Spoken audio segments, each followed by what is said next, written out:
Sumérgete en el mundo del conocimiento con Innova Grupo Educativo.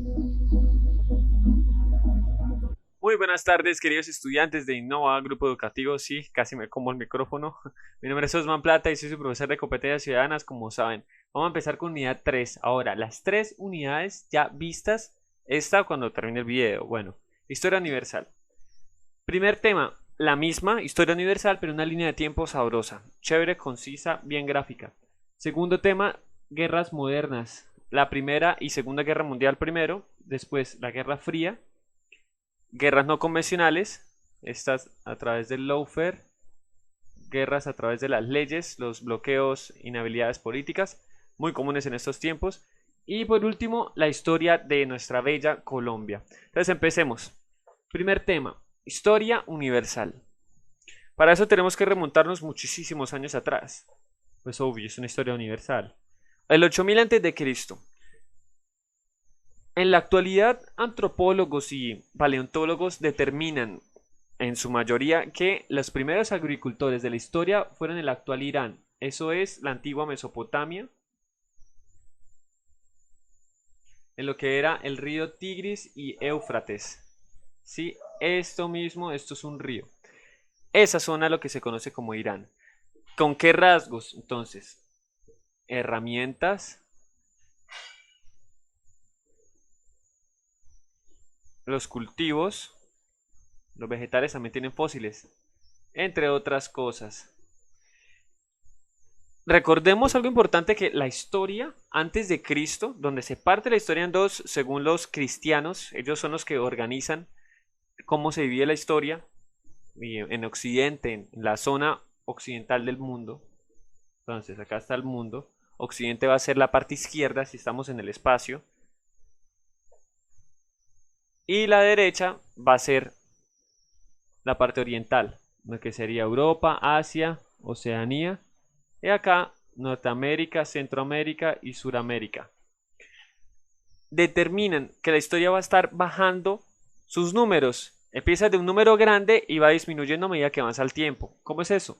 Pues acabamos que está el 8000 antes de Cristo. Avanzamos y pasamos al 5500. Pasan casi 3000 años con la definición de AC, antes de Cristo. ¿Qué pasa en el 5500 entonces? Las primeras señales de urbanización de China, el imperio chino en su origen, lo mismo, herramientas, cultivos, modos de vida a través de ropa, de utensilios básicos de la vida diaria. Se dice, pues madre, aquí existieron personas organizadas. Pasan miles de años después, son miles porque del 5000 al 500, 5000, casi los 5000 años, se conoce como el periodo griego clásico. Entonces aparecen los filósofos, principalmente. Vamos al nacimiento de Jesús, donde se parte la historia.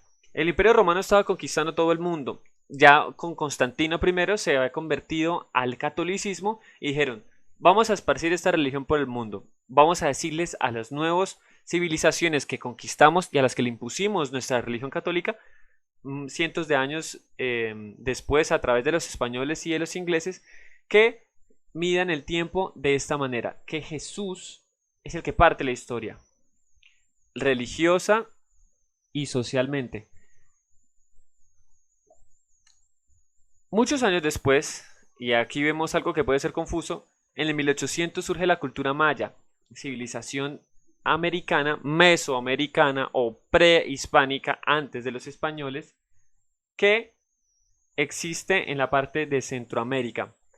Algo clave para tener en cuenta es que los años no cuadran, ¿no? Si estamos, en este caso, más adelante, en el 1800 a.C. tendría que estar antes de esta bolota, ¿no? Bueno, resulta que este mapa está dividido de acuerdo a la perspectiva histórica. Acá hablamos de hechos de Euroasia o Eurasia y acá de América. Entonces, se parte por continentes. Primera civilización que vemos. Segunda, si tenemos en cuenta la China. En América la primera. Muchos años después, ya después de Cristo, por eso no se coloca el AC, los incas, zona de Perú, Bolivia, algo de Ecuador, los vestigios.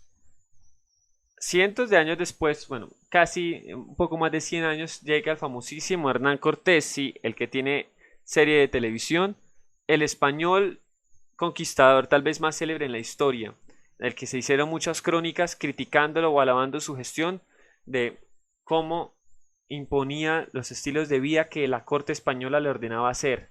Eran piratas que estaban bajo órdenes de los poderosos gobernantes monárquicos españoles. Bueno, acá volvemos entonces al punto de vista europeo, ¿no? Hay que tener en cuenta, a pesar de estar hablando de Centroamérica, Hernán Cortés es español, por lo tanto es la historia europea. Por eso en el 1450 hablamos de la invención de la imprenta. En Alemania, un señor con mucha plata habla de libros mecanografiados. Aunque sin estar seguros, yo, si en esa época existía el término, pero era pasar de la mano alzada a la máquina. Entonces a él se le ocurrió, pues, imagínense, dijo, aquí está la plata. Creó las letricas de los textos y luego con una máquina empiezo a hacer la mezcla de las letras, las combinaciones para transcribir los textos que se tenían en mente, como la Biblia. Primera persona en hacerlo, nos dice la historia oficial, hace la plata. Cambia la historia, la gente empieza a tener su conocimiento portátil, lo lleva para todos lados, puede hacer lo que quiera, los que supieran leer. Más años después, otra vez remontándose a América, en el 1570, sin embargo, aparece un censo, más o menos 1 millón de indígenas en lo que ahora es México, o sea, Imperio Azteca y algo del Maya. Por eso el estadio olímpico más grande de Ciudad de México, el